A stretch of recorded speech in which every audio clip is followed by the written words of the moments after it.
ত্রয়োদশ জাতীয় সংসদ নির্বাচনে একই আসন থেকে বিএনপি ও জামায়াত ইসলামী থেকে আপন দুই ভাই একে অপরের বিরুদ্ধে প্রতিদ্বন্দ্বিতা করেছেন। তবে শেষ পর্যন্ত জয়ের মালা উঠেছে দাঁড়িপাল্লা প্রতীকের ছোট ভাইয়ের গলায়। কুড়িগ্রাম-৪ আসনে নির্বাচনী মাঠে লড়াই করেন দুই ভাই, যা নিয়ে এলাকা জুড়ে চাঞ্চল্যকর পরিস্থিতির সৃষ্টি হয়েছে। প্রতিদ্বন্দ্বিতাকারী দুই ভাই হলেন জামায়াতে ইসলামীর মোস্তাফিজুর রহমান মোস্তাক ও বিএনপির আজিজুর রহমান। এর মধ্যে আজিজুর রহমান বড় এবং মোস্তাফিজুর রহমান ছোট ভাই। তারা রৌমারী উপজেলার যাদুরচর ইউনিয়নের বাসিন্দা। তাদের বাবার নাম মনসুর আহমেদ। তিনি মুসলিম লীগের রাজনীতির সঙ্গে যুক্ত ছিলেন।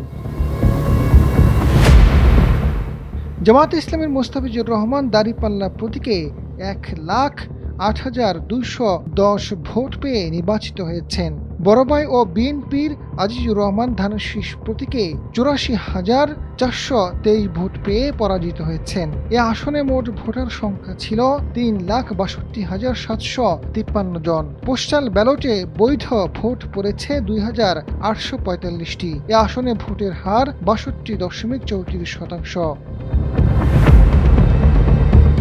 রাজনৈতিক বিশ্লেষকরা মনে করছেন, কুড়িগ্রাম-৪ আসনটি ঐতিহাসিকভাবে বিএনপি ও জামায়াত উভয় দলের শক্ত ঘাঁটি। দুই ভাইয়ের এই মুখোমুখি লড়াই জাতীয় রাজনীতিতেও ব্যাপক আগ্রহের জন্ম দিয়েছিল।